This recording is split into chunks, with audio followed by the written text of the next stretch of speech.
But I still have me wrong. Game number 2. It is best of 3 against Axis Esports. Axis Esports now already getting that one victory, so they need one more to tie things up. They've already lost one series against Burmese Gold, and at least that 3 points will definitely be a real huge joy factor for them to actually make a comeback. But Gosu here already proxying the wave, trying to actually chunk it down. Not really damaging the side of Lung though, as Scott is coming here for the support as well. Breezy getting standing down, forced to flicker away in this early phase as Jarno as well. Wow, that's definitely going to be causing them a little bit of a commotion towards the mid phase. Yeah, that is just underestimating the power of this Valier. The Soul's fireballs do slow you in AoV, and he gets one charge every time he lands it, and the accuracy from Scott has been on point. Just like his Franco hook, he's confident with those skill shots, directing them on top of Team Gosu. 2 flickers out. Breezy now does not have it. General does not have the flicker. It's going to be easy for Axis Esports to collapse on them if they want to. We're looking at Scott right here, slowly making sure that he zones away some of all these members. But oh, they found him! First blood. I got no words for that. You overstep and Basic is ready, but seems like Gosu will lose Kenray in the bot lane. A bit overextension. They trade 1 for 1, but if you are Team Gosu, that opening that was given over to God, perfect. That definitely was a show of excellence coming from the core. Great stun, and of course that channeling element was a full channel to actually secure that for the first blood as well. But Basic here already spotting out again. Scott for another round, and Flicker has to be utilized here. And Gosu here with all 4 members being committed towards the top side. They might lose a little bit of that sort of EXP, but that doesn't matter. They've already got all that sort of pickup that they need, and they're well secured to take this first turtle down. And we talked about how Team Gosu seems to play a more conservative playstyle, and they are doing so. The ultimate was used, channeling Omen by Basic, so no core ultimate to work with for this next fight if it ever happens. And Axis Esports, they're gonna rotate all 5 members into that middle lane. Last is waiting in the wings. Team Gosu now, it's their turn to go on the offense. Wow, we're seeing members of Axis Esports still on level 3. But look at Gosu though. All of them have already got their ultimates and now moving up already. And they could definitely go in for a little bit of that invade without actually risking all too much. But instead, they lock their eyes on bottom side. They want to pick off Lasted, and Lasted knows that he's being surrounded. But Lasted already gets a little bit of a helping hand coming from... oh, they got the stop! Glorious time is in. Brilliant starts to come out from Rain, trying to get away, but maybe not. Lasted, they laser him down. It's going to be Paulo to pick up that kill. And Gosu finally pick up that sort of slack to head in towards this second game here with stylish fashion. The North Americans here will take down yet another tower heading towards the bottom side. But look at the response heading towards the top side though. There's still the Masha as well as Valley slowly trying to find themselves in towards the top side here. Of course, I do mistake myself. It's not really a Masha, it is the Bruno. When Axis Esports, they recognize that Team Gosu, they like to play this style. Game 1, conservative. Great game 2. They were teaming out most of the time. So one of the best ways is to split Team Gosu apart. But Team Gosu, they are not really phased right. They are willingly trading these objectives because they're getting more. Economic-wise, they're up 1.3k. And just to slightly mention, after their first 2 flicker that Team Gosu expanded, they immediately rotated Basic to punish Axis Esports over aggression. Scott was way too confident to walk forward, got picked off. Team Gosu right now, they can take this fight. And Axis Esports need to find a little bit of that sort of a mistake from the side of Gosu to punish them. But Axis here, at least, trying to hold themselves all together. 2k goalie, not too far off. As we see Axis still trying to actually get themselves in towards that turtle pit and perhaps secure this still. Evo X trying to lead the way as well, but Paulo trying to zone him up, and that will not be any chance at all. We're going to knock up as well as the wall charge they use. And the growing traffic does come up, but it seems like Team Gosu are already losing. Managing to fend up Axis Esports for now. Axis Esports, they got the kill advantage, but Team Gosu got the second turtle. And wow, Axis Esports, they may not get all too much of that sort of a turtle trade-off there, but look at the team fight. It was executed perfectly in a sense. Look at the position he's at. He picks off Breezy and immediately flickers for the next kill. Though he is getting chunked out by Kenray, there was enough backup time from Axis to still do a little bit more of that trade, but that's pretty much well and fine. And Axis Esports found that momentum, and they are currently tying things up against Gosu, only having very slight margin of lead. Yeah, and if you're Team Gosu right now, one of the best ways to punish Axis Esports is that aggression. We've seen time and time again. Last hit did the same mistake in Series 1. Just now he was long on the Bruno, but the wild charge will come in. Polo not going down just yet. The damage is dead. The Numinum Blast actually stuns. They found a target. They can switch their attention onto Scott, and Scott is out. The stun will stop Rain in his tracks. The Guardian barrier not able to block out Polo, but Breezy definitely another stun from Basie, keeping Rain in place, but Long will find one as well as the Grog. 2 kills over to Axis Esports. And Team Gosu, they will be forced to retreat. Wow, what a bloodbath coming in through the mid lane. And as we see, great dives coming in from all these members of Team Gosu. But that wall by the Grog has already negated Breezy's exit. And look at Evil X right here. He was getting thrown away, which means that Scott was being left out to die. And Evil X could only clip out at least one member inside of Gosu, and they managed to bring him down. So that's definitely some great work. But heading back in towards that sort of the matchup that we see now, Gosu might have lost that sort of a kill lead in that sort of sense, but goal is actually not too far away. There's still time for them to catch up once again. He has purchased that Athena shield and at least have a little bit more tankiness than what he used to have in that early phase. And now this is going to be the turtle here, and Axis Esports wants to actually get a little taste of that. And what could they possibly pull off? Turtle already dropping low, and they're committed to this fight. Lone coming in from the back, trying to go for the flank, and he will find one immediately. He does flicker, misses that. General will survive, and here comes a glorious pathway from Paulo, the maximum blast onto Long, and Long has to now back up because of basic. Evo still chasing with that power of nature, not able to find any kill. Actually, a clean disengage from Team Gosu though. They do walk away with the turtle, I believe. Axis Esports will try to push out the tower, but again, another great stun onto Scott.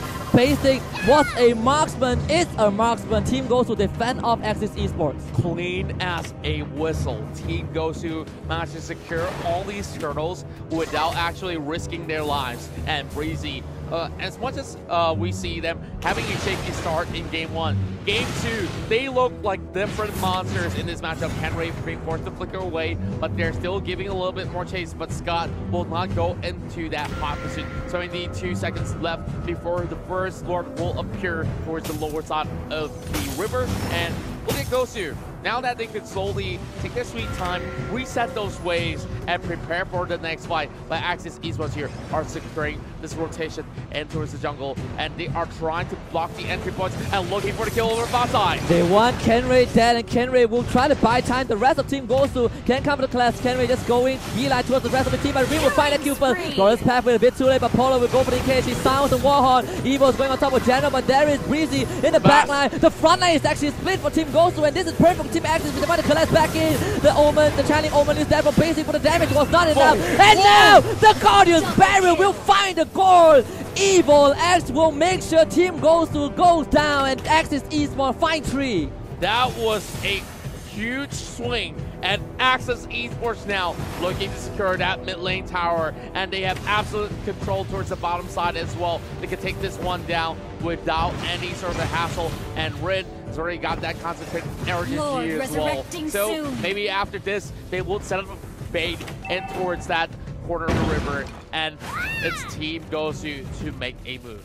And if you are the front line of the team, you have to remember the cores are your priority. Sure, you want to control the enemy cores, but Breezy and Polo, they were accessing the back line while their own cores were exposed to Axis Esports, and now they're going to try again. Evo X being that front line, being that guardian for Axis Esports. Scott does dodge a bullet right there, and now Long will try to turn it around. Breezy with the Guardian's Borrow will try to block it out, and he will do so.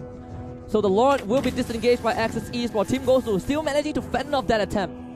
Now waiting for a little bit of that sort of a reset, heading towards the top side here. They want to shove in all those ways before going for any sort of that Lord attempt. They could even send one member off from the side of Axis to actually take down Lord while they're at it. And Evil X has already spot out Paulo, which for General as well. So it won't be any sort of that full commitment coming from either Gosu or even Axis. But look at Lung though, he's already bringing it down to 60%, and now Gosu has responded it out, and it will be a little bit of a reset. Glorious pathway does keep Paulo alive for now, but it seems like Rince could jump in, not gonna find the kill, and eventually does actually Breezy. Now not even an Illuminum Blast, only onto the valley. The flicker from it was perfect, and the rest of Axis Esports goes for the collab. 1, 2, 3, 4 team goes to force like dominoes, and Axis Esports, they might not need the Lord for this one, as Team Malaysia now will look for that inhibitor and possibly the victory as to take down that high ground tower, the inhibitor. As the Kenray, that's really coming back, but the Malaysian Tigers will rejoice. They lock in the first 3 points of Group B. Axis Esports came back swinging, and as much as they may have lost their first series against Burmese Ghouls, they are on fury form for this series against Team Gosu. Now we're seeing a 2-0 victory, which means they will secure 3 points and tying things up with all these members of Burmese Ghouls. But then again, if we count the head-to-head, it is still not really in that favor of Axis Esports in that sense. So, yeah, Burmese Ghouls with a convincing 2-0 against Axis Esports. Axis Esports brought that on upon Team Gosu. Again, Team Gosu, what I wanted to point out that the front line, Polo in game one was not the best Lolita. I believe we can agree on that. He constantly picked up by Scott, not able to protect that backline. Game 2 looked a bit promising though. Polo on that high loss, and of course, Breezy, on that Lolita. But the crucial fights, the front lines were not protecting General and Basing, which I was putting my eyes on because they were performing phenomenally in those fights. And because of that, Axis Esports, they just pounced. Yes, and we can see evidently that from the side of General, he has the highest damage output out of all these members. But Team Gosu here, they had a magnificent early game here, as we saw so many of these kills heading over the side of Gosu. But what exactly went wrong is that this sort of team fight here, a little bit of that overcommitment after securing that turtle, he should not even try to go on that sort of a chase to actually take down members of Axis.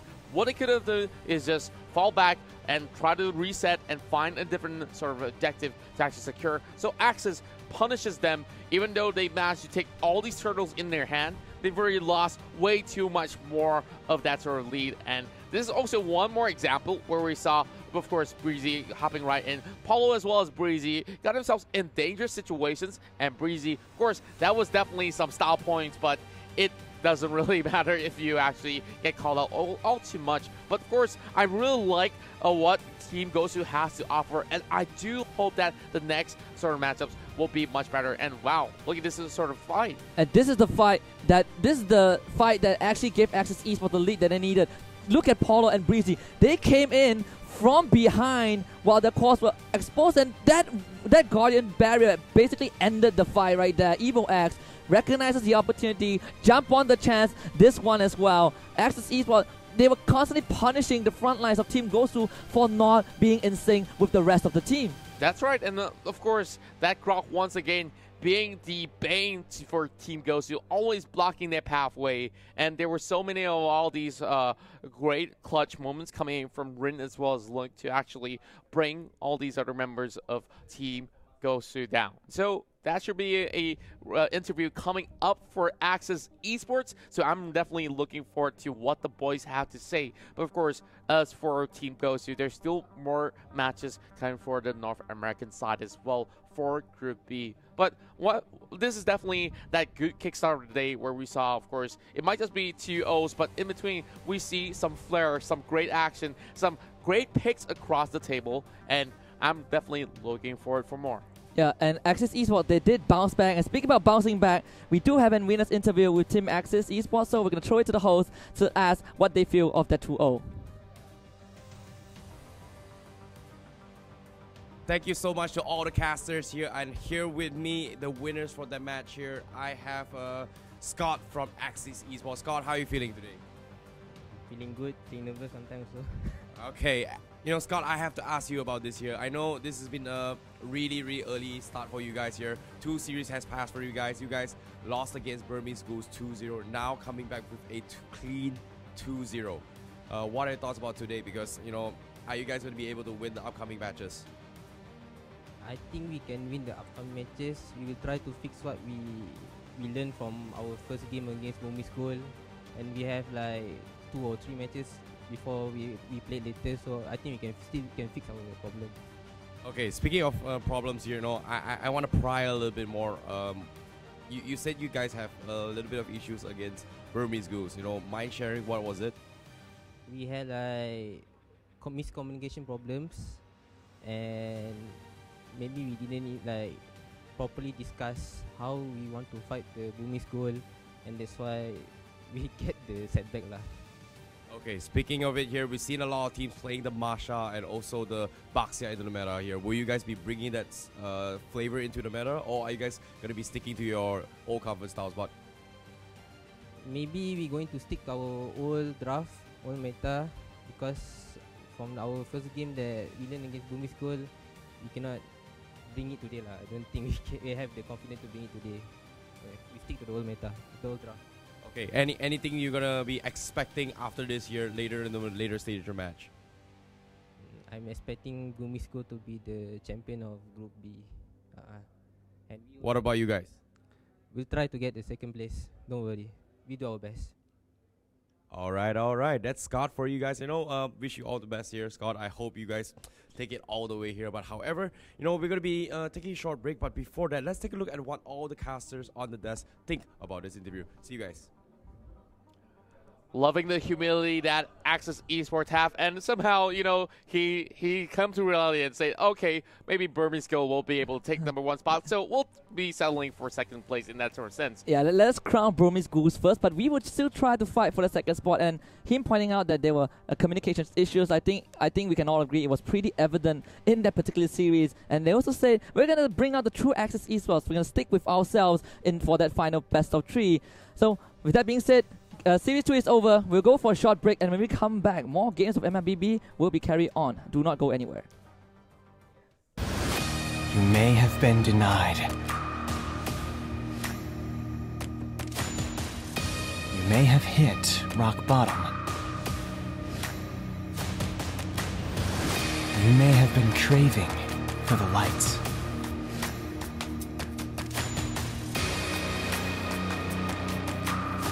Now, all strive for one goal. Taking that life of the Akaya square, there becomes the jump on the Emerald. Put your hands together for the champion.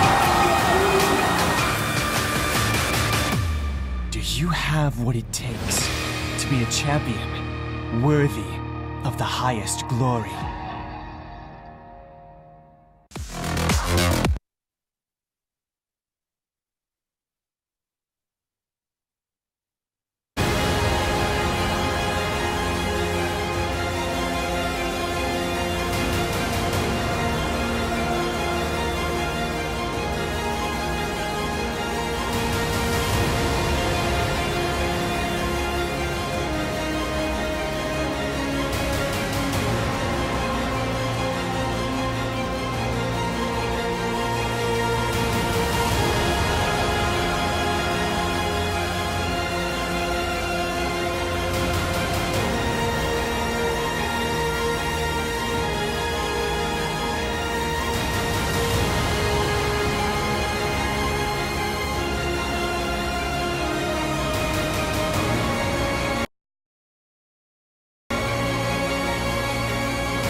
You may have been denied. You may have hit rock bottom. You may have been craving for the lights.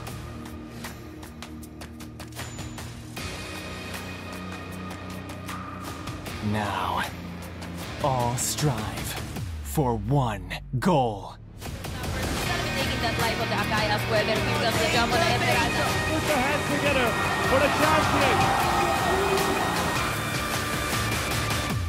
Do you have what it takes to be a champion worthy of the highest glory? And welcome back, everybody, to the M1 group stages. We've already witnessed 2 best-of-3 so far. It only gets better from here. My name is Fatal Five-Way, otherwise known as Getting Q, with Icy Baby 1-2 one more time at the caster's desk. And I hope you guys are excited because we got some more spicy games for you. Yep, speaking of spicy games here, the next up matchup is going to be Burmese Ghouls going up against Candy Comeback, and this is going to be first time they making their debut here in the M1 World Championship here. Candy Comeback is going to be playing for the first time ever today here. You know, we've seen Burmese School, you know, going for a 2-0 against Axis Esports. They brought up really interesting drafts here, and I'm really curious to see how Candy Comeback is going to be able to come back from what they've made a statement today. Yeah, well, we're just going to have to wait and see because right now they're looking pretty good, and I think especially in Group B, there's just too many factors here. There's too many like outliers. We're not too sure whether people can adapt, whether it's going to get better throughout the rest of the day. But I think this is, you know, a good starting point to kind of tell whether or not like teams can, after watching the games, kind of figure out what they need to be doing. Oh yeah, speaking of figuring out what to do as well here, the teams here, you know, we see priority picks here being picked by several of these teams as well, where, you know, they prioritize the Masha pickup, they prioritize, you know, pulling off a little bit of Baxia pick as well, which definitely caught me some surprise from yesterday's games as well. Like, Baxia was something like, hey, you know, it's a niche pick, you know, it's great for countering high loss, you know, as Tuturu from RQ didn't mention, but what really brought me a surprise was that how do you play the Baxia in roaming? How do you lane it? How do you get those rotation timings? That was something really, until today, I could not figure it out. So teams that actually have a great understanding of the Baxia hero is going to be able to take advantage of the mobility, as you mentioned as well from yesterday's games. It's just a rip-off Johnson with a different skin. I really, personally, I'm just straight up saying, I don't like Baxia, but it has its uses. It's a it's a situational pick that not everybody can kind of figure out how to use it. Right now, first bands coming in from Burmese Ghouls, it's going to be the Kimmy. Very strong. I mean, overall, Kimmy, I wouldn't say is as terrorizing as it used to be, but it still is a prominent pick. The same goes for the Kufra as well. Oh yeah, a lot of teams just don't want to deal with this early aggression, especially from this Kimi, right? That just pulls up so far ahead in terms of economy as well. We saw how, I think a couple of teams yesterday as well, where they actually prioritize on just making space for one of the players or one of the heroes to just get this early 2,000 or 1,000 lead, and then just snowball their way from there here. And Kimi is one of those heroes that can actually do that in the later or mid to late game on the phase of the game.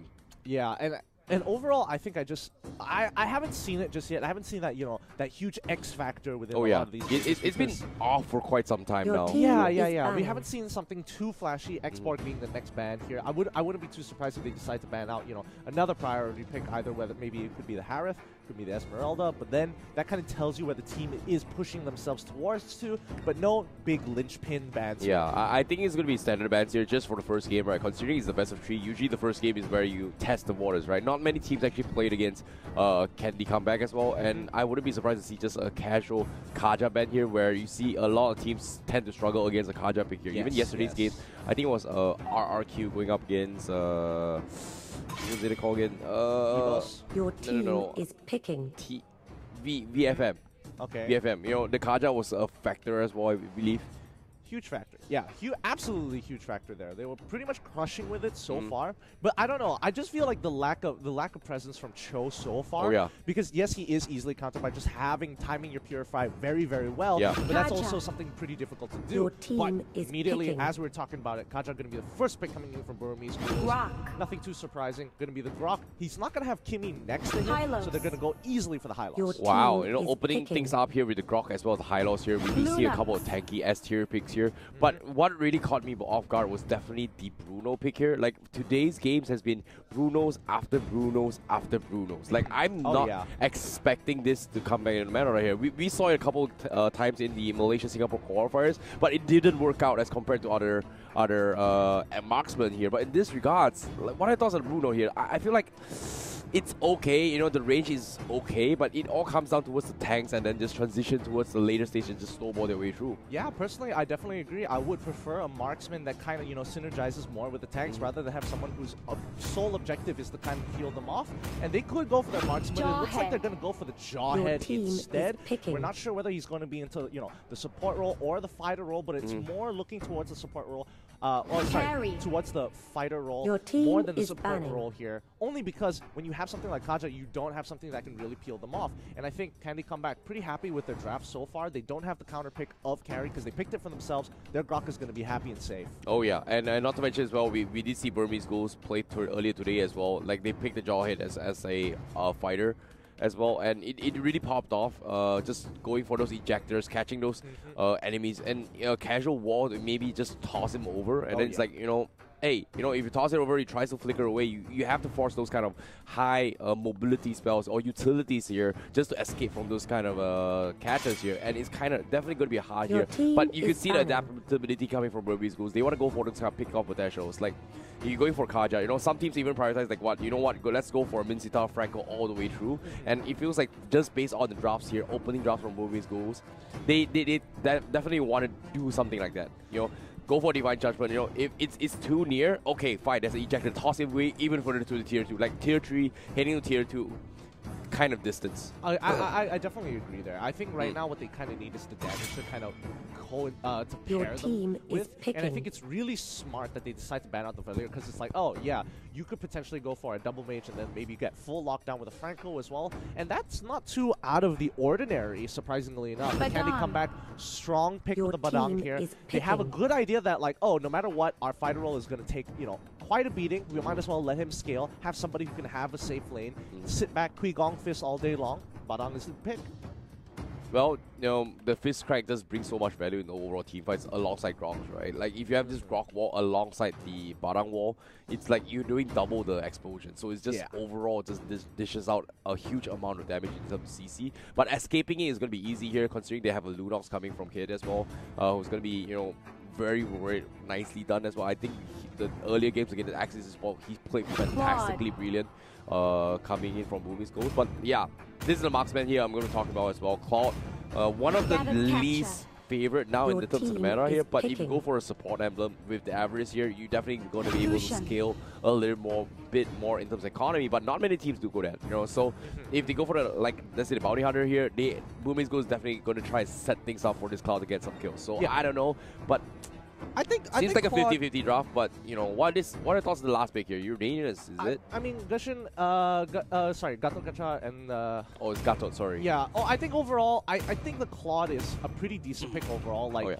he will be able to chunk out the tanks at a certain point, and a little bit more than Granger, and it takes a lot less time. And I think that's kind of the name of the game here, where it's about when your power spike actually hits. And right now at level 4, it's pretty even, I would say, at the very least. And I think mid game is going to be a very big point for both of these teams to kind of see whether or not they scale into the late game and who keeps control of the Lord during the 7 to 8 minute point of time. So I think that's where a lot of teams, well, especially between Burmese Ghouls and Candy Comeback, where they're going to try and fight for it. Early game, it's definitely looking like Candy Comeback has a huge advantage. I agree. Like, the timing here from Burmese Ghouls will be after fours here. Like, the first turtle, second turtle here, they may skip it off, but later on, once they hit those ejectors, those missiles, those jumps here, and then those Divine Judgment clutches, and they got like minor pickoffs, or maybe even slow down the marksman coming from Candy Comeback, that is where they come up online. But to reach to that stage here, they have to be a little bit careful here, because if Candy Comeback plays their cards right, they're going to snowball their way through Burmese Ghouls' face. I think I'm more afraid of Burmese Ghouls coming out with an ejector cheese. Because I don't know. I didn't really. I wasn't paying attention here because I probably should have kept been a little bit more aware for the battle spells, just in case he has Flicker, in case he wants to go for something cheesy. Walks into the mid lane. Oh, Flicker ejector somebody to the back and maybe get a free kill there. Like, it might happen. It might happen. We'll see later on once we get into game how they kind of distribute their lanes before they get into it. But I'm excited to see how this is going to play out. Speaking of playing this out here, like, I think one of the things to actually watch out for is how they going to blend with this Gato Kaja. Like, who do you start things off here? Is it going to be the Jawhead first, or is it going to be the Gato Kaja to open things off?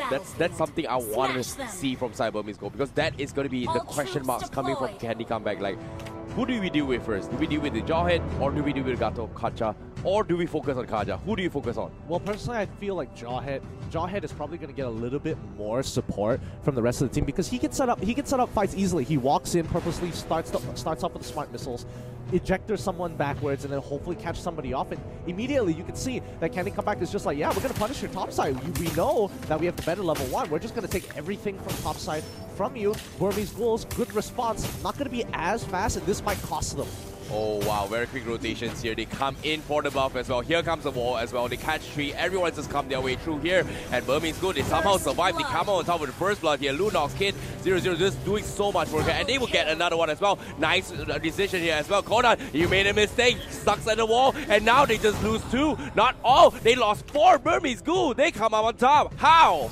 Oh boy. They prioritized the wrong targets. Just watch the replay. As you can see, everyone is kind of stuck in there. And then they realize, like, oh, wait, shoot. We don't exactly have everybody there at the right time. And most of them got chunked out a little too fast before it even began. And Candy Comeback losing a lot of members there. They should have been a little bit more. They should have been a little bit more aware. Yeah, I would have expected the Revitalize to come down a little bit sooner. That should have gone down as soon as the moment the fight started. Yeah, not to mention as well, they baited out the arrival on the Grok as well, just coming from the tier 1s to rush in your way. Yes. But what was really early was that Burmese Ghouls, they already had 4 men stacked up rather early, right? Candy Comeback, they had 3 men.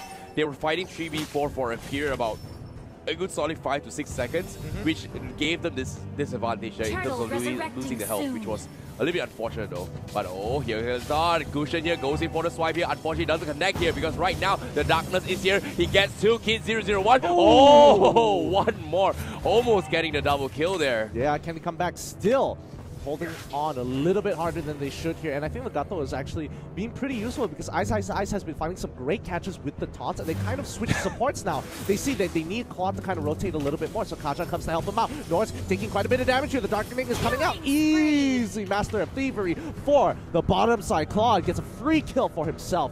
Top side, they continue to push and contest for Beetle. Ice gets the initial. Almost there, just a little off. Well, Ice here, just that's gonna be my brother from another mother right there. He's doing fantastic work. Unfortunately to say here, A007, he's got 5 assists on the cloud, and he really needs those kills if you want to just rack up those kind of economy from inside the Bounty Hunter. However, Candy Comeback, they've lost an early engagements here. Right now, they have to play this safe. How will they take this down? Because right now, the first turtle is gonna be up for grabs from inside of Burmese Ghouls. Yeah, I think Burmese Ghouls is definitely gonna get this. There's just no way Candy Comeback can even walk up to them, because they're so underleveled. There's a lot of their members are underpowered, and the only person who actually can do something is Mr. The rest of the team goes in. Shadowblade's already landed. The Sword Spike, does he want to take it? He's hesitating. He doesn't want to do this. The Revitalize already comes in. High loss negates a lot of the damage, but again, they still can't really contest for the turtle. Yes, it's very smart of them to actually back off. They understood that they were losing in terms of economy as well. Like, look at this. They're 4k deficit here in favor of from Burmese Ghouls here. Now they're gonna go for the drive here. Wall charge is there, but the follow up from Gushen instantly gets Divine Judgment, gets taken down. Mega kill for Kid. 0-0-1, 4-0-3. Very convincing. And I think that should tell you, give you enough information on how weak they are at this point in time. They're just a lot of their members, they don't have items to kind of protect themselves. Lunox barely got chunked out by a Grok, which is already a pretty big feat, especially when it's only 3 to 4 minutes into the game. Now, Conan, he's in a lot of trouble. He's already dodged and buying a lot of time, but the rest of his team needs to make something happen across the top side of the map, because Conan can only do so much. Missed by Ice. He's going to try and make it out of there, but he's going to take too much damage. Easily goes down. Mid-side, top-side has an advantage, but still not going to be enough. Well, nothing much he could have done here. However, on the top side as well, Tom's getting picked off from side of Burmese Ghouls here. This Jawhead is going to be proven to be a huge factor from side of Candy Comeback. But arrival from North.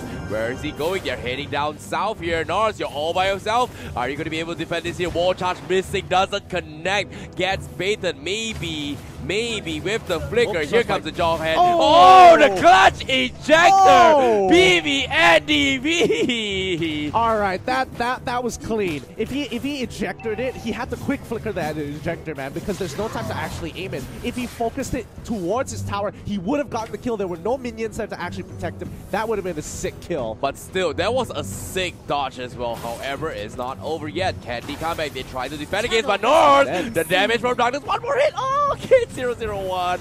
Dodge it from the side, but now the Divine Judgment connects on the Conan, goes for the Aura, doesn't connect, can't do anything, Revitalize keeps him away, eventually goes down. Here comes the Gaton, Mister there, will get taken down from the cloud as well. Burmese goes, they're keeping us out, but Ice is overextending, but no! Here comes Kid 001, double kill for him, he's looking for more, but they get 4 in the bag again. This is so worth it. Let's look at the replay one more time. Burmese Ghouls, they come in and they're realizing, oh, this fight is pretty much free. We can go in. We have the ultimates. And now here's where it gets a little bit interesting. You can see Kid, he already used the Darkening just now. He's waiting for the cooldown, waits for that moment, and pops it. As soon as he gets it, he does trade one of his members for the kill. But at this point, they're so far ahead that losing one member but gaining 4 is just so much more worth it in terms of just map control. They take tier 2 easily. Bottom tier 2 goes down as well. And now they're 8k ahead. Well, buy 1 free 4 is always worth it regardless of the situation, Gideon. But at the same time here,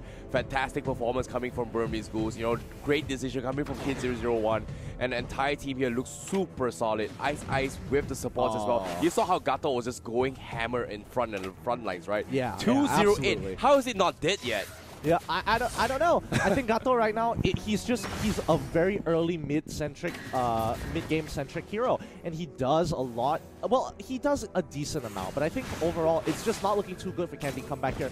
Burmese Ghouls, their Claw just bought the Golden Staff. I'm assuming he already has the Demon Hunter Sword. And, ooh, Tom's easily getting locked down there. He doesn't have to revitalize to kind of protect himself. And I think if they buy a Necklace of Durance, it's pretty much game over. Yeah, I definitely agree here. But despite not having a Necklace Durance here, they have just dishing enough damage here. Here comes the taunt, connects onto Norse, and a casual darkening poke here coming from the Kid 001 just hurts a lot apparently, because right now this Lunox is 804 with the Mystery Shop talent as well. He's not just a huge lead of a gap here, but Divine Judgment to set things up. That's 9 kills for him. Will he get another? Unfortunately, gets stolen from Ace. And Burmese goes. My oh my. Yeah, I mean, this game was not going well the moment Burmese Ghouls got that huge lead. 4 kills down into the bot side of the map. Look at Claude, he's just chucking them out, but he disrespects Conan. Conan gets the initial trade back, but again, Lunox is just too big here. There's nothing they can do. Wow, Ace waiting for Rex lines, blazing the Rex, connects on 3. Unfortunately, like you said as well, disrespect. But in one occasion here, is it not worth it? Buy 1, free 3. So worth it. They're so far ahead. They have a 13k goal lead, and this is the largest goal lead we've seen all day. Definitely here, but you know, Burmese Ghouls, it seems to me this is their game to lose here apparently. You know, it's their game to lose. It's pretty much feels like it's in the bag, but Candy comeback, you know, there's a reason why they're called the Candy comebacks. They're masters of making the comeback plays. If they buy this enough time for at least a good 8 minutes, they're gonna be on even scores against Burmese Ghouls. I think they've got 2 windows here. Their first window is when they have 20k. 20k, if they somehow win the fight and steal Lord, that buys them enough time until 26k. And then they have 1 more window to hold, which is 1 more Lord defense, and then maybe they can come back. But again, those 2 windows are very, very slim. Look at the items already. Like, Lunox alone already has nearly 3 items, finishing up her 4th item. Like, this is absolutely ridiculous. Definitely, yeah. But from the side of Candy comeback here, you talk about the 20k mark, right? The turning point here would be Conan on the Badang getting the Golden Staff here. Once the Golden Staff comes in, maybe they have a fighting chance. But however, the Lord will be up for grabs here as a Kid 001. 1105 gets the Lord as well. Now, with the brand new sword available, this is where things are going to go south. I mean, just look at this. Even Ice realizes, like, oh, yeah, I'm so large. Tom's going to get flicked back in. The Revitalize pops down, but that's not going to be enough. And they're just going to walk all the way into the base. And Ice, he even has Queen's Wings. You don't build Queen's Wings too often on a Gato out of all things. But, yeah, the health is great. but he's just so far ahead, it doesn't matter. He's going to clean this up, and now they're going to go straight for the Crystal. The rest of the team is going to lock them off from the fountain, and they're just going to push their way to victory. Well, nicely done here, coming from Burmese Ghouls. They take game number 1 all in a day's work, and look at them. They look freaking strong, honestly speaking. Yeah, they are just having the time of their lives. I think once they were given that lead, they really didn't let go of it. They dived bottom lane after that. Another blunder happened up in the top side when they were contesting Turtle as well. I think a lot of things went into Burmese Ghouls' favor, even though it was supposed to be Candy Comeback's chance to actually turn it around, especially with those 50-50s, the buff steals, they were collapsing on them. So many opportunities there, but it just didn't go in their favor, and that just gave such a huge swing of gold, and especially economy for Burmese Ghouls. Yeah, speaking of which as well, I think the turning point would be like the first buff steal, right? Like you saw how Candy Comeback, they went and steal Burmese Ghouls buff, and the same goes for Burmese Ghouls. But what got super greedy was that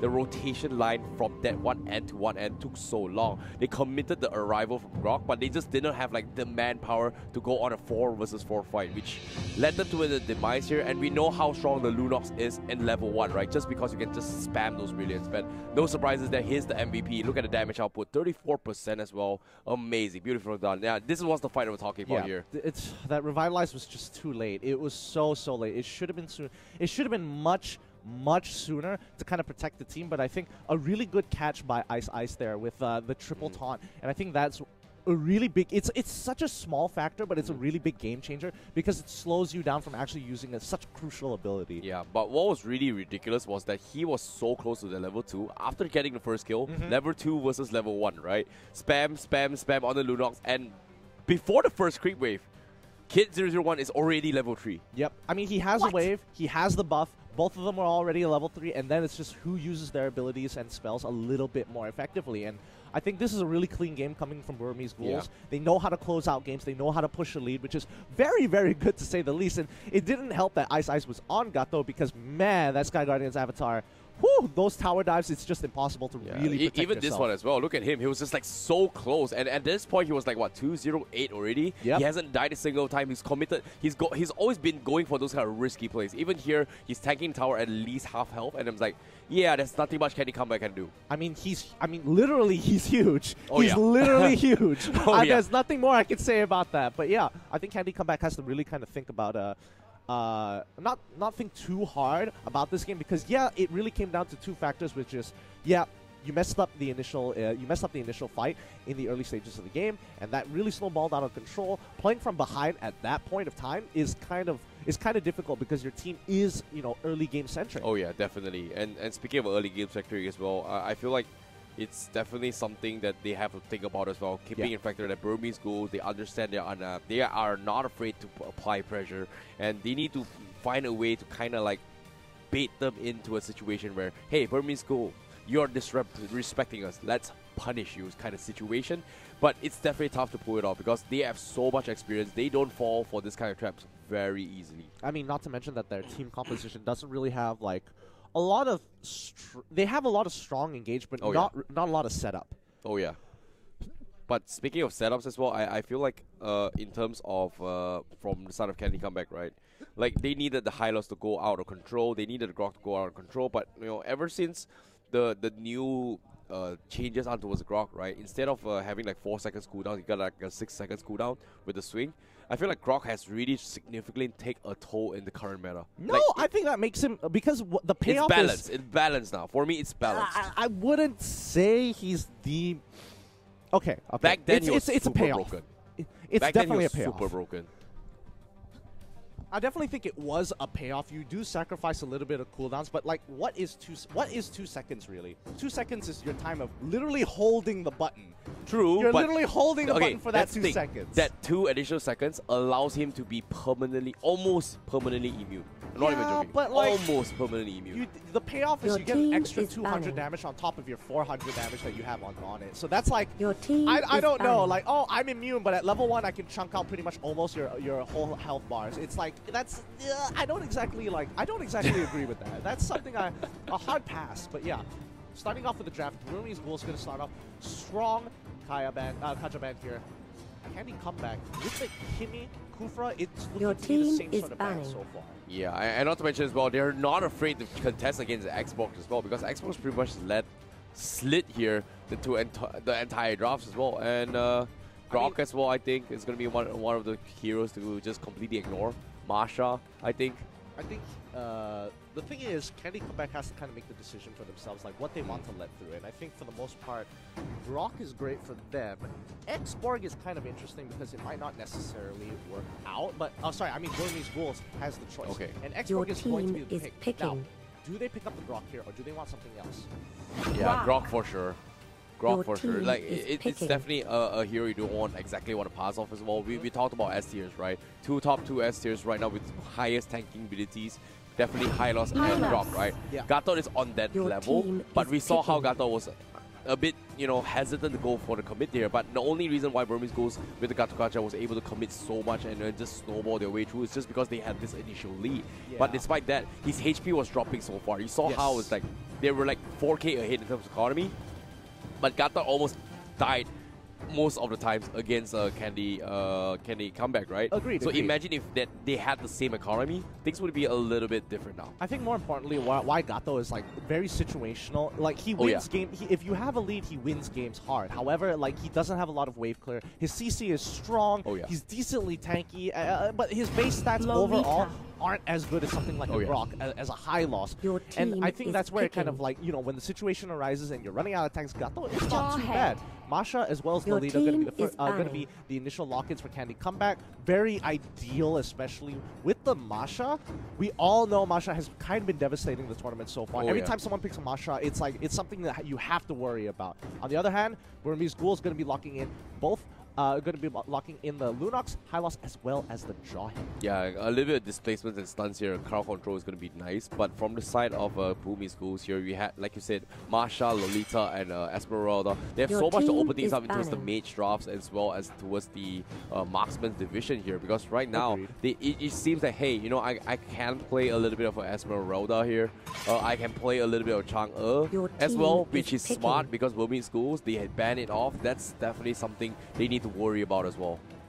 Yeah, I don't know here, because in terms of the bans, I think it's pretty open-ended for both sides. I think the Jawhead is quite an interesting flex pick for Burmese Ghouls, and it seems like they really enjoy using the Jawhead, but it's kind of sad to see that they don't want something that can like hard carry games, but they want to have him in a position where it's, you won't scale that well, you can make a lot of plays, you're going to be relevant if you land the injector. And that's kind of the condition which I don't enjoy, because you have to be so close to ensure you get that injector off. But that's the thing, it's very similar to a Franco as well. Agreed. It's very similar to a mid-sitar as well. But so at least Franco can do it at a safe distance. Okay, fair Your enough. team Fair enough. is picking. But in this case here, Gato Kacha seems to be Burmese Ghoul going to be taking the same comp again. And they really enjoy this, apparently. Yeah, and I think this is particularly interesting because now Candy Comeback has to really make a decision, because we know for a fact Masha is going to be going up against the Jawhead, and they kind of need mid-control here. The Grok is going to be a great addition to the team, but again, do they want to make that same mistake where they walk in, they don't have the high loss this time, somebody either takes a Revitalize, and they have to beg the question, like, do we win this level 1? Which I would say is arguably in Burmese Ghouls' favor. Picking. Carry. Wait. Hey man, it's not the first time we've seen. No, wait. Am I seeing this wrong? No, it's right. Am I seeing this right? I don't like it, but I have to say it's annoying to deal with. It's a Nana. Yeah, have you not seen it? It's been in the meta for a real long time. She's a hero. She's a hero at MLBB. She's been there for like a really long time. Very early hero. Reworked a couple of times. Yeah, I mean, I'm okay with it. I would prefer other mages for sure, but I think they have to really think about this, because now they're going to be lacking a lot of magic damage, which fair enough. Okay. Nana as your main mage, I think you're begging a little too much for it. Like, you're hoping for a little too much for her to scale. I like the Nana pickup if you're playing like a support. I like the Nana pickup if you're playing like this kind of poke annoying damage. But based on the drafts here, I feel like they don't exactly have enough damage output. Honestly speaking, from Candy Comeback, I don't think they have enough damage to compensate with the Nana. Agree. I might be wrong, but still. I mean, sure. I don't think it's gonna work. Personally, I don't think it's gonna work out. I think they just need something that has some strong early game clear. They could have gone for the Gushin. They could have gone for something else. But I think Nana overall is a safe-ish pick because even if you do get caught out, her passive allows you to kind of escape from those situations. Oh yeah, okay, fair enough. So I guess I guess since game one, I hope it didn't get too much to their heads that it's like, oh, we messed up level 1. Let's pick a hero so that we can kind of contest that level 1, but also if we die, it's like we're not going to get punished too hard. I think you can still play Nana in off lane. It's great, but their main mage is a Nana. Yeah, no, I disagree with it. Absolutely, like 100% here. But I want to be proven wrong. I'm definitely giving them the benefit of the doubt here. Fair enough. I'm expecting Bister to be playing out of his mind in this game. Fair enough here, Gideon. But ladies and gentlemen here, this is going to be Candy Comeback going up against Burmese Ghouls, pulling out a crazy strategy here. But now Kona on the Masha is going to poke his way through. And look at that, PV and DV, you know, half HP down already. Yeah, Jarhead just does not win these trade-ups. And these are one of the matchups where Masha is actually favorable. Strangely enough, favorable, even though she pretty much loses to every other matchup in the game. Jawhead can't really do too much because Konak easily, until level 2, that's when PVG might actually make something happen here. Well, speaking of which, nothing much happened here. I think Candy Comeback, they've definitely learned their lesson from previous games here. Do not contest it, just overextend. Play it safe here, get those levels up. They have the advantage. Lolita and Marsha and Grok needs those levels. And then we might potentially see a couple of 4v1 situations here. And not to mention as well, I think Granger definitely needs a little bit more farm from side Candy Comeback before it actually comes online. So maybe the Blade of Despair as well as the Jungle Blades comes in. This is where they will start hitting those damage. But Burmese Ghouls, are they going to let that slide? That's going to be the thing here. Because right now, they're diving on towards this Gato Gacha. Here comes the wall. And the dodge as well. Revitalize. The Hex. Where's the Hex? Okay, he's here. Yep, I mean, Ice, he knows what he has to do. He understands he doesn't clear waves very fast, but he can survive a lot of damage. And now Masha, forced to be pushed out of the bot lane. They're going to get a lot of damage there. Oh, mistake.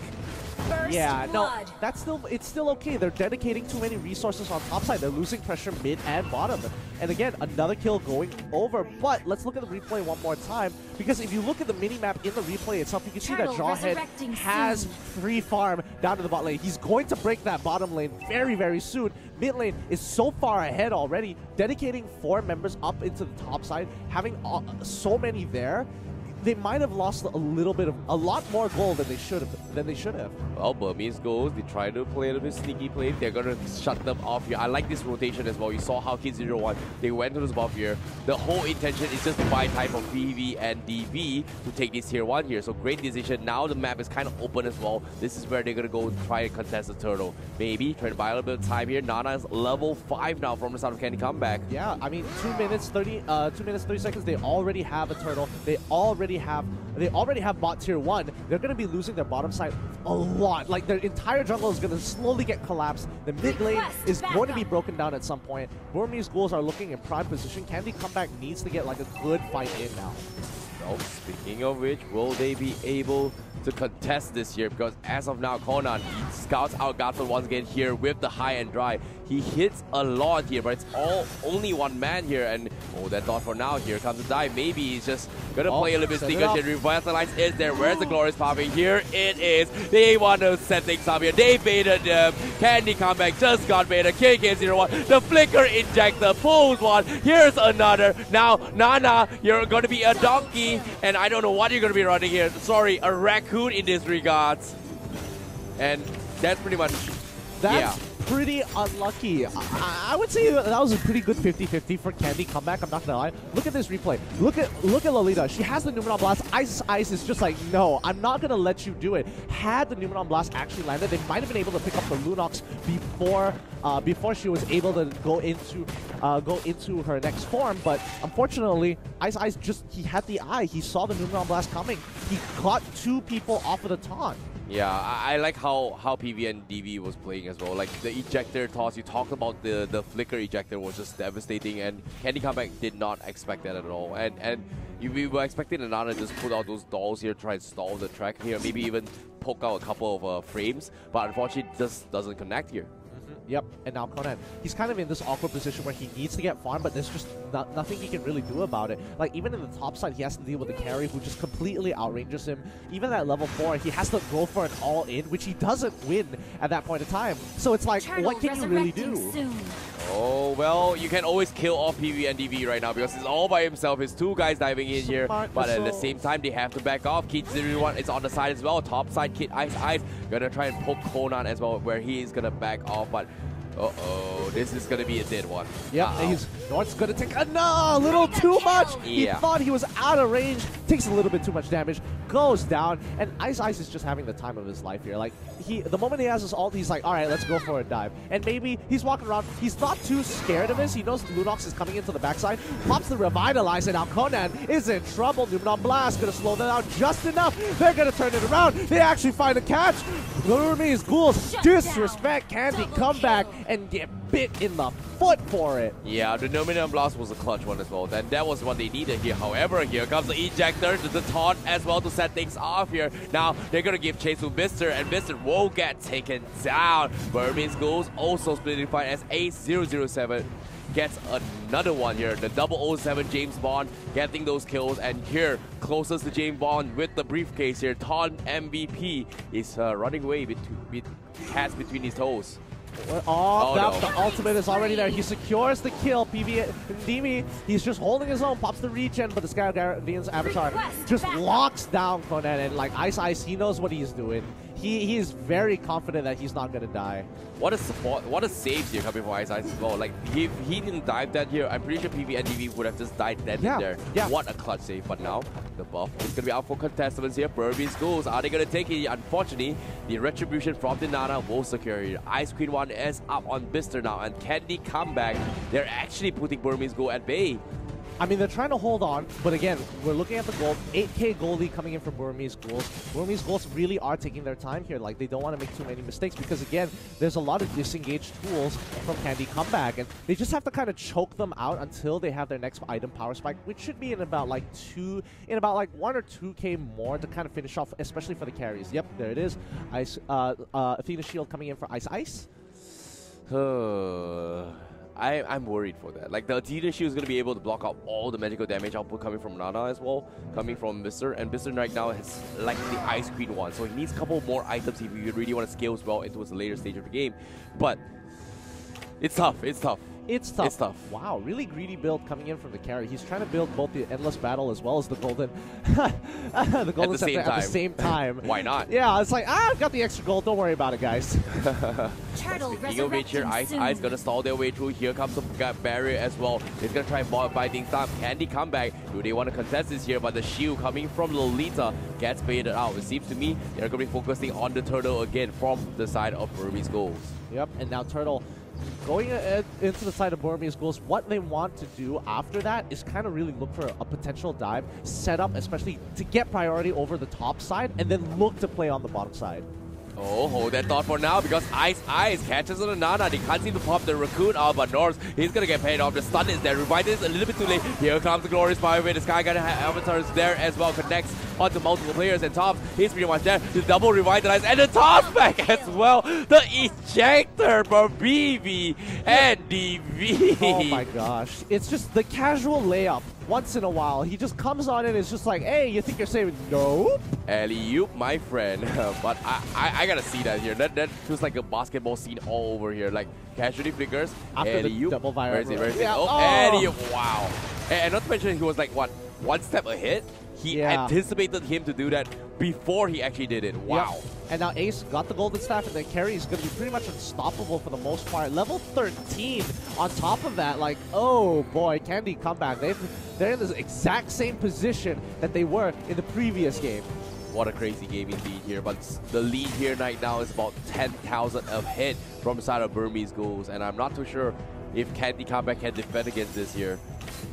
I mean, there are opportunities. You can make plays. There are playmaking capabilities, but right now, the biggest win condition, Masha, is just so far behind. Like, she really needs a lot of gold to get her going. Yeah, definitely here. But with the turtle buff up on towards Kid as well, here comes initiation. Where's the Tonic Glorious Pathway getting used as well? Burmese Ghouls, they will clean house. Killing spree for Kid 001. They get north with the ejector as well. CC, what can they do? It's time to concede soon. Burmese Ghouls, they're gonna try and take this game 2-0, but the tier 3s are getting pretty much exposed. Burmese Ghouls are just bustling their way in. They're like, we know we have items. We're going to walk right into base. What are you going to do? And they're forcing them into a rock and a hard place. SkyGuardian's Avatar comes right in. They pick up an easy kill. Killing spree coming in for their carry. They're going to be knocking onto their crystal. And yes, they have just muscled their way through into the base. Well, 2-0 indeed. Burmese Ghouls. Very fantastic performance. But the Jawhead pickup.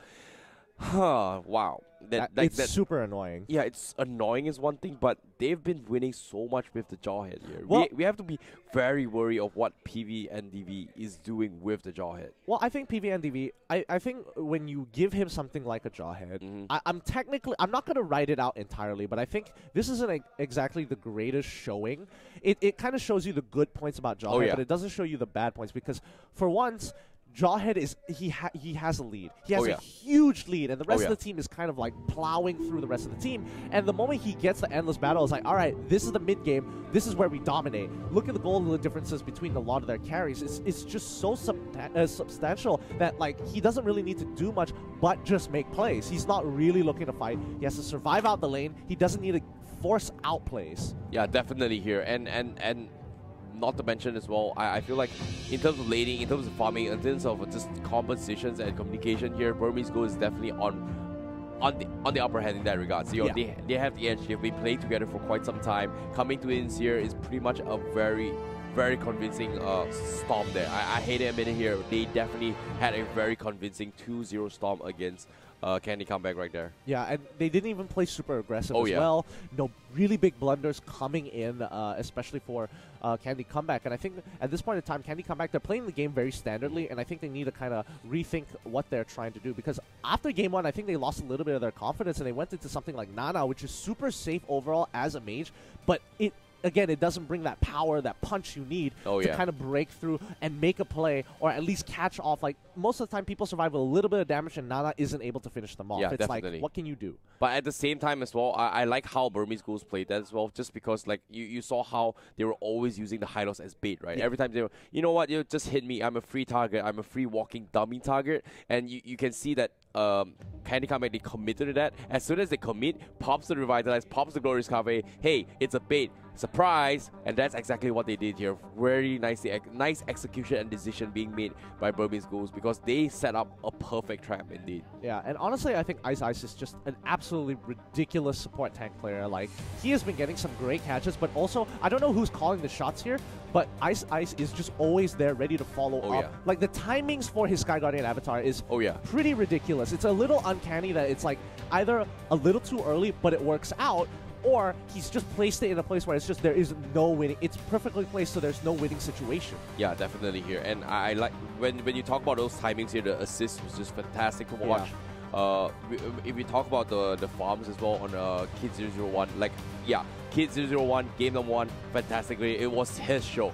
Game number 2, it wasn't exactly a show. It's more like a team effort thing here. Everyone played their part, and we didn't see too much flashy plays coming from Kid 01. Yes. But the flashy plays would be coming from PVD and DV on the Jawhead, as well as the Croc play. The High Loss plays here coming in was just phenomenal. Honestly speaking, 2-0, very convincing here. 4-0s here, and they've got what, total 6 points in the league now? I think that's just, honestly, that's just great. And I think now that they've beaten some of the bigger competitors here, coming up against Gosu, I think they really have to kind of make a decision whether they don't need to make a decision. I'm sorry. What I meant to say was Gosu kind of have to hold. Maybe here from a Burmese Ghouls. Of course, you have to remember this face, because this face you will see in the playoffs of M1 for sure. Congratulations once again. Maybe how you're feeling right now? I'm so happy, and the day is so amazing. I'm so happy. Oh, sure. How do you feel now that those are very quick games? Did you actually plan on being that kind of dominant? Did you expect this at all? We try a lot with this video. We play this video for sure. That's why we. Actually, I want to ask about your jawhead pick because it has been prominent in all of your matches. Actually, did you plan it against Masha, or did you plan it against the split push strategies that have been prominent for quite so long? This is all we know because MSC jawhead, 2018 MSC jawhead player is Panda. That's why he is this his signature hero. That's why we play and we pick this. Okay, so you know that Panda can play that hero. That's why you picked it, because you are confident with him. All right, now maybe our question now is, how are you going to prepare for the playoffs? Because definitely you're gonna be there. What will be your mindset all for your team? We try a lot and we play a lot. And the day after tomorrow, maybe one of our member will come from Myanmar, and we train a lot with him. I think we can be champion. Yeah. Oh, okay. So maybe actually I want to ask, who are you looking forward to defeating or facing in the playoffs? I want to say maybe Evo's Indo. Yeah. Indo. Evo Legion. Okay, Evo's Indonesia. You have to watch out for these guys because they're pretty dominant. Congratulations once again for Boomby Schools, of course. And we really hope that you perform well in the playoffs. Thank you so much. Of course, we will now head back to the desk for more of the ML action. Wow, thank you so much, Wolf, here for that interview. And I like he actually brought up the point as well. Like Panda was one of the so that's his name. Yeah, it's PVNDV. It actually stands for Panda, one of the best jawheads from last year's MSC 2018. So no surprise it was signature. That's why it makes sense why he was able to predict all those ejector timings here. He flicked it ahead of the opponent, just pre-aimed everything. He was like this, you know. I don't know, he has this sixth sense. It just predicts 2 steps ahead of time. Like he can see into the future. Jawhead sixth sense, Jawhead foresight. I mean, yeah, I think he played it a really, really great job here. And I think as of right now, we're kind of deciding who's going to be making it into second place to go into the lower bracket of the playoffs here. And it's gonna be a tough one. A lot of the teams are still struggling to fight for that spot. Yeah, speaking of the spots here, I'm looking forward to see more games to come here because as of now, there's going to be Candy Comeback again, going up against, I believe it's going to be Axis Esports. So we're going to be taking a short break. But before that here, remember you can catch every battle, stream like cray, get unlimited data for all apps with Gila Unlimited GX30 and only with you mobile. We're going to be taking a short break here. My name is ICBaby12 and he is Gideon Q. See you guys in a bit.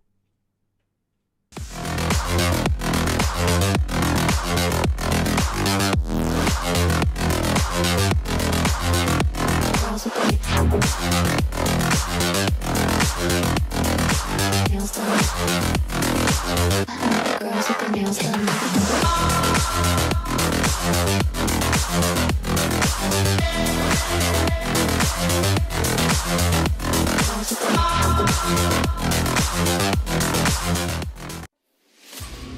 They told us that it's just a game.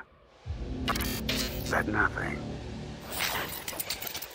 will ever come out of it. That it won't bring us fame or glory. That it won't make our country proud. They told us to stop wasting our time. Well, let them say all they want. We'll prove it to them. We'll be the champions.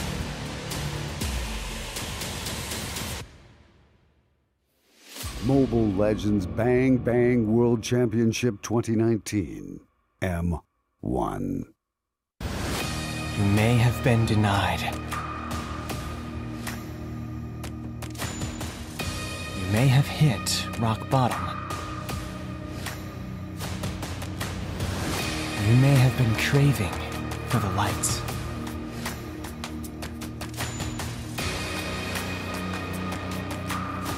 Now, all strive for one goal. Taking that life of the Akai as well. There becomes the jump on Evergrande. Put your hands together for the champion. Do you have what it takes to be a champion worthy of the highest glory.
You may have been denied. You may have hit rock bottom. You may have been craving for the lights.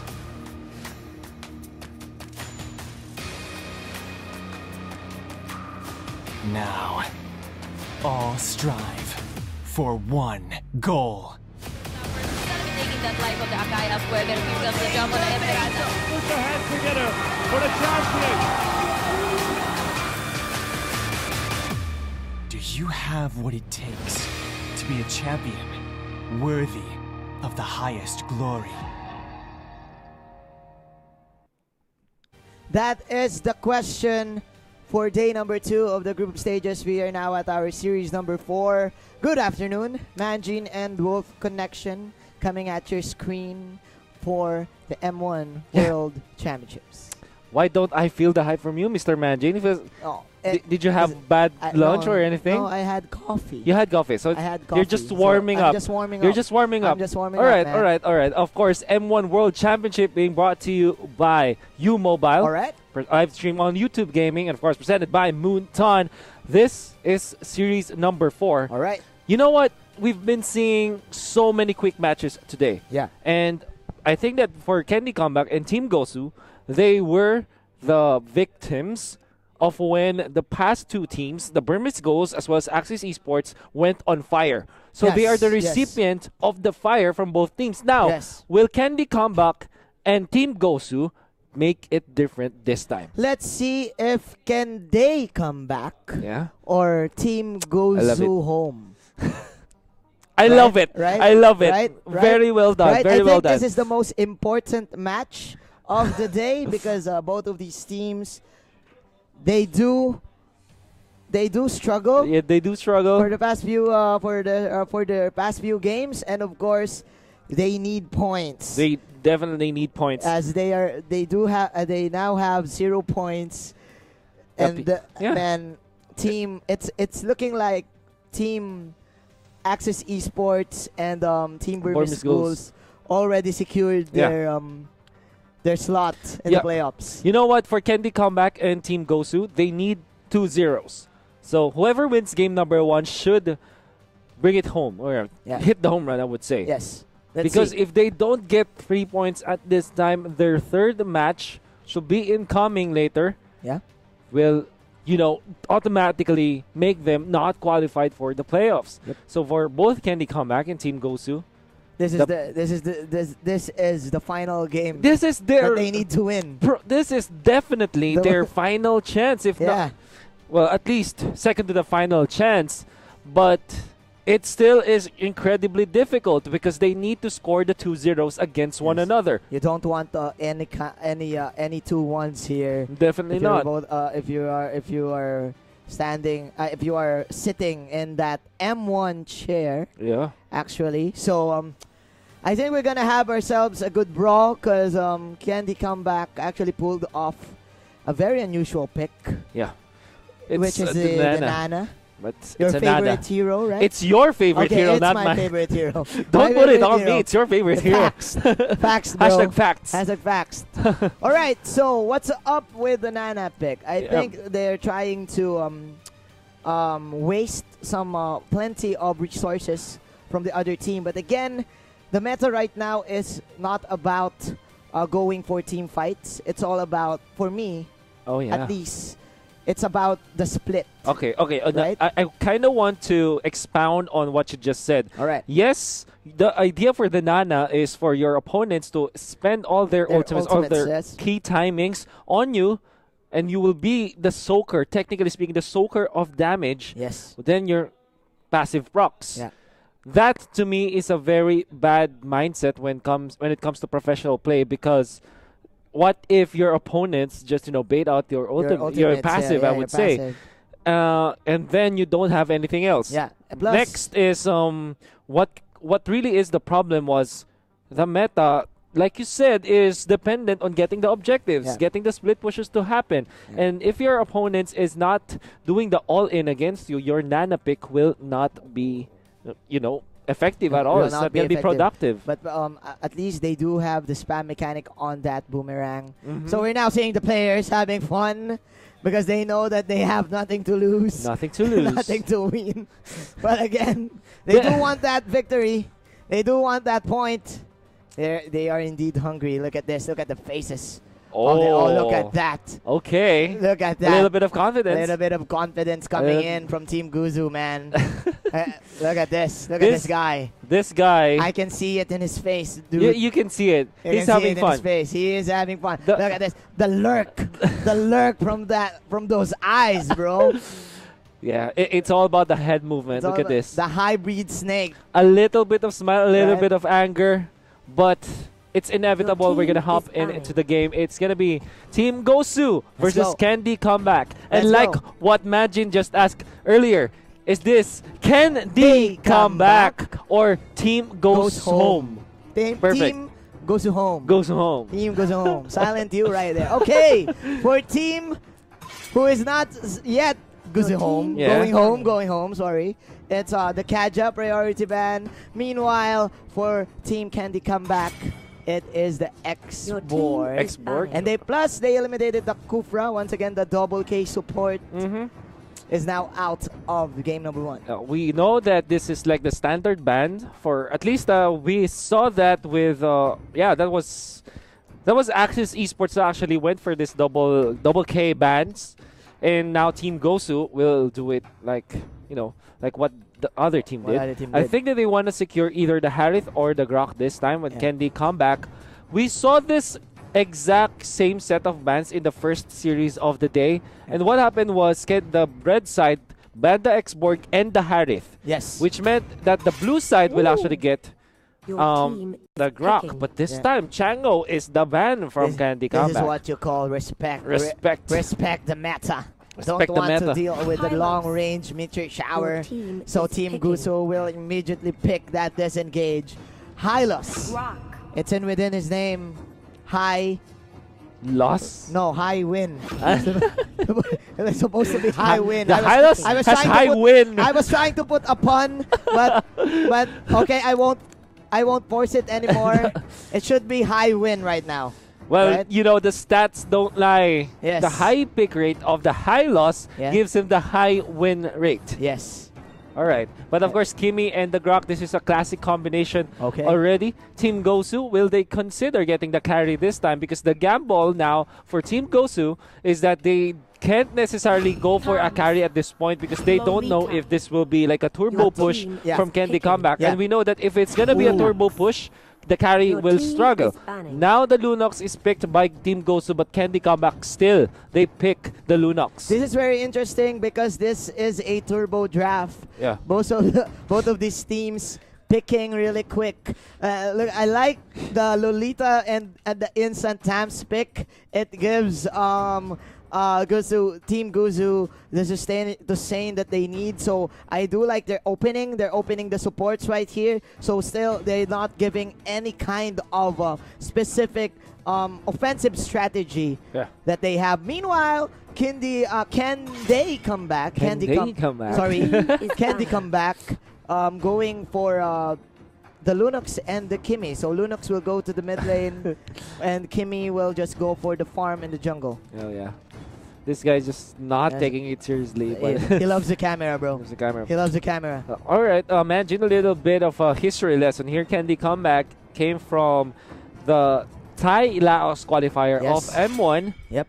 And they actually smashed through the competition. Yeah. It was a 2-0 in the upper bracket finals and a 3-0 in their finals, both against a team IDNS. Team I Do Not Sleep. I Do Not Sleep. A team that actually performed in MSC previously this year, and they have they have a very strong composition where they play sort of aggressively, but more of I would say that it's aggressive, but I think the most perfect term is that they are a killing type of team. They want to get they're killing machines, right? They want to kill their opponents. All right, let's see. Speaking of killing machine, they Candy Comeback right here picking the Valier, so they do have plenty of poke in their hands. due to the fact that the Kimi, the Lunox, and the Valier are long-range heroes. But they will pick Uncle Badang. Uncle Badang. Uncle Badang. If Not very successful here in the tournament. Oh yeah, but when used perfectly, you can deal a lot of damage. Oh, yeah. Meanwhile, that is the Claude and Esmeralda, of course, for the side of Gosu Gamers. So a standard composition right here for Team Gosu. Yeah. They're pulling up one Revitalize for their team, so I think that they do want to force out a clash in the mid game. Well, you know what? Candy Comeback is doing a little bit of reminiscent of the strategy that EVOS SG went for yesterday. Yesterday, yes. The double wall, the Great Wall of Singapore. The double wall strategy. Right now, it's the Great Wall of Laos. The Great Wall of Laos and Thailand. The Great Wall of Thai Laos. It's you just put up the Guardian's Barrier maybe, and then of course you have the Badang as well with fist break with the obstacle that you put up against your opponents. But there is an extra wall. They do have the firewall. Oh yeah, the firewall for Badang. So they have 3 walls. The triple wall strategy. The triple walls. Yeah, the triple wall strategy. Let's go. The wall strat. The wall strat. The wall I like strat. it. The wall strat. So the idea is you have this. You don't have the stunts necessarily. Yep. But you have the control against your opponents because of your territorial control. Yeah. Right? Now, it's gonna be game number 1 of this best of 3 series between Team Gosu and Candy Comeback. Can they come back or will Team Goes home? Let's see. As Basic will be using the Esmeralda, Breezy as the Lolita, Ken Ray is using the Tams, Mr. Paulo is using the Hylos, and the General is in town. As the Claude. To the red side, that's Candy Comeback. It's Tony MVP on this Kimi. It's Norse on this Grok. Bister with the Lunox. Tums on this Valir. And Conan. Oh, Conan is here. Conan is here. Conan it's the Badang. It's the Badang. Okay, let's go. That is the first shocker, the mother shocker, coming in from Candy Comeback. Meanwhile, Team Gosu will answer with their own shocker as well. So both of these teams going for the same plan, but Candy Comeback is rotating with a 4-1 strategy. Let's see if they can get Paolo. Ooh. Yes, they will. That will be the first blood, and Breezy cannot breeze here. Tony versus Breezy. It's actually that's it. I'm sorry, it's not Tony. It's just Ton MVP. Ton MVP. That is a 2-1 exchange in favor of Team Candy Comeback. Of course, there is the U Mobile replay, instant replay. You're going to see on the lower part, that's Ton MVP, while up to the top, there is the Esmeralda. Yeah. Of course, I like the aggression coming in from Team CC, like you've said. The killing machines, they are utilizing the Kimi damage at level 1. Kimi can go actually for a 4-1. But as I say this, that is a retaliation play coming in from Team Gosu, and they will immediately rotate to the top lane because the turtle will spawn there. 2-2 is the score. 2 kills per minute, ladies and gentlemen. You have to take note, there's a lot of flickers in here from both teams. The two, that's a flicker, the Valir flicker, the Kimi, as well as the Badang. And we know that this is the way to go if you're trying to play the Badang. Now, a little bit of control from Team Gosu on this turtle, but a little bit of defense from Candy Comeback. What a nice block in there. But of course, there's Esmeralda. Polystorm was going to connect. Damage from Kimi may not be enough as the Thams goes down, however. But the Hylos as well. Breezy, now the only one left, but immediately will be taken down by Candy Comeback. The 3-wall strategy is paying off for the side of Team CC. Look at that. After the fist crack and the Grok block, they immediately dispositioned and dispositioned the side of Team Gosu, and they will now get the turtle and probably the objective in the top lane. Oh, another Guardian's Barrier playing in there. Bister, you have to take note. I think does have the retribution. That's why they will be. No, they won't be able to take it. It's actually the Grok. But I like the aggression. I like the aggression coming in from Team CC. Yeah. It's 6-3 right now, and they do have a ticking time bomb in their team because of this Kimi pick. Oh yeah. But again, the Valir can transition to a carry in the late game. But this is looking generous because still this is a Claude with a high and dry emblem, so he can actually deal with the Badang one-on-one, especially here in the bottom lane if it gets late. Okay, there's the glorious pathway being laid down, forcing out the ultimate from Bister. That's brilliance down. Bister. But he jumps in nonetheless. There is going to be the no-minute dust. Going to be able to hit. But it comes to Grok. Sustainability on the Lunox is just well enough. They will take out 2. Mega kill for this Valor as they chase down Basic. Grok block is not going to connect. But then again, they still took down 3 members all throughout the map. Can they come back? Feeling it right now. They are indeed feeling it. Mr. Bister with a surviving that gank from Team Gosu and giving them a chance to increase income right now as they will pull off their first core item. Kimi having the Raptors Machete and Badang almost with the Demon Hunter sword. This is just 4 minutes in, but you're gonna see items flying in, so can they come back? I want to go back to the previous clash where the Lunox was very, very courageous, even using his brilliance already expired. But when his ultimate, the Chaos, Order of Chaos is available, he just went in straight against 3, then went for your brilliance place once again for the lifesteal, just dependent on her teammates, and was able to take out 3 members of Team Gosu. He is self-assured as they will now be going to the turtle. That is the Kimi going down in the hands of the Tams, if I'm not mistaken.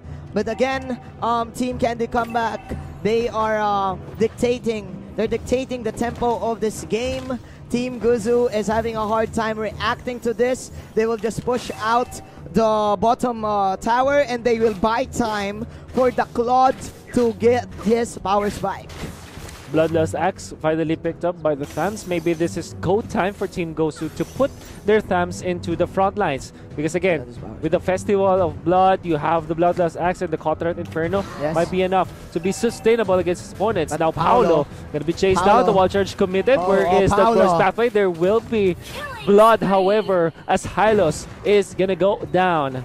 And that is one squishy Hylos right there. Yeah, because of the HP-based damage coming up from the Lunox. From the Order of And Chaos. the turtle buff as well. Yeah, you have burn. to take note. There's a lot of bonus damage you get out of it. Yeah, that is the burn from the turtle buff. So Norse and Bister right now. Wow. Okay. So the Grok block. Yeah, forcing out the flicker. Yeah.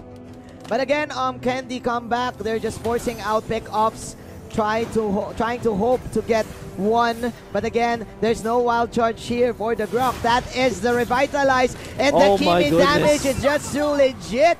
And plus, Toms is lit. L-I-T. Conan, ladies and gentlemen. Team Candy comeback chasing Team Gosu. That is Breezy in general backing off Bister. Pulling off the damage. Let's see. That is the Sun from Breezy, and he will save his ally. 12-5 is the score. Team CC, very aggressive right here. Very aggressive indeed. They know they have the advantage. Look at Norse. Not even a care in the world. Casually walking against the opponents. Did die, but facilitated for more kills for Candy Comeback. This also means that Candy Comeback, they will have the turtle very easily. That is what you call the swag walk. The swag walk. Coming in from Norse with a Z. Now Breezy and General, they cannot do anything right now. They cannot actually exit their second tier tower. And what's good for what is a thing to do for them is that they need to rely on this Numinum Blast. Probably hit the Kimi and the Valir, and General can just go for the 2-man Blazing Duet. But without that, without any setup for Team Gosu, they're just gonna be getting picked up one by one like this. Look at this. Want to go for the kill on the Lolita. Wild charge committed, and a kill on the Lolita. That is Candy Comeback also securing another turret down the bottom and exploding in terms of their net worth advantage. 5,000 at this moment, and they're forcing out the inhibitor down the bottom. Look at this, Bister. Oh, Bister. Bister he is actually squishy, but he is manning up. 3 heroes coming in from Gosu. He has the Order of Brilliance. That is clearly a bait, ladies and gentlemen. Baited, and the Claude will actually get Kimmy. And here's General. But again, man, Bister with the burst. You can call him Burster right now. 17 to 15. That is 2 on 2 here in the bottom side. These guys are just too tanky for Paolo to deal with. But look at Breezy Bister. cannot do anything. Bister going for the hits. Oh my goodness. And you know what? They did not have the Thams. Gosu did not have the Thams back then. And Candy Comeback capitalized on it. They know that there's no one to tank the damage. And Bister, my goodness, the mastery of this guy with the Lunox knows exactly how much damage she can tank. And you know, there is Revitalize on the side of Candy Comeback. That's why he's very courageous, manning up against Team Gosu. He does have the concentrated energy for the lifesteal. Yeah, for the lifesteal and to help her sustain all the bars of the Order of Brilliance. That was just too confident for Mr. Bister, having 6 and 9 as his score. Oh my goodness. Now Candy Comeback voicing against Lord. There's a trap being laid down in here. The Power of Nature will not connect, however, as Team Gosu knows that there is something is up around the Lord area. What is up? The Lord is up. Conan is here, not yet spotted at this moment. Now Paolo finds him, but Paolo, there is the wall. Oh! The glorious pathway. Oh my goodness, he was just nudged against that wall. The wall strat. The wall strat is real, bro. Blocked by Toms. Blocked by Conan. While in the middle, however, there's Esmeralda pushing with the cannon. While up top, there's the Thams. So actually, Candy Comeback, the amount of time that they're spending around the Lord area actually gave Team Gosu a little bit of breathing space, even to a point that they got a turret in the middle lane. I do feel that Kenray is the X-Factor here for the side of Gosu, but Mr. is just too hasty. Let's go, there comes the Revitalize, but Mr. General pulling up the bang, bang, bang from the side. He will actually pick up 2 for Team Candy Comeback, and he will last hit the Lord. Is this a comeback for Team Gosu? And they are running. They're going for the chase. Oh my, Basic getting the triple kill. He wants to go for the Maniac. Here comes 1,000 punches, but Basic and the Lolita, that is the stun. Flicker out for the Badang. Oh my. I can't believe what I'm seeing. Team Gosu. This is Team Gosu comeback. Oh my! The General is in town. You need to salute. That is another blazing duet. They want to finish this game, but they can't. They will just go home. They will retreat, says the General. But man, what a ball game we're having. An even playing field right now. Let's go to the replay. Replay brought to you by U Mobile. This is, look at this. The members of Candy Comeback are way too separated from each other. We know that they are a stay lineup, so they should be clumping up. However, they were picked apart from all angles. And even the stun connects on Conan this time, overstaying with the fist break, knows that when Lolita is up there, the stun will connect, and he was zoned out perfectly well. And Team Gosu, I mean, are able to finish it. Oh my. Conan, where are you? Why are you here? Oh my. Duly punished by Team Gosu and Candy Comeback. They're breaking like candies. This time.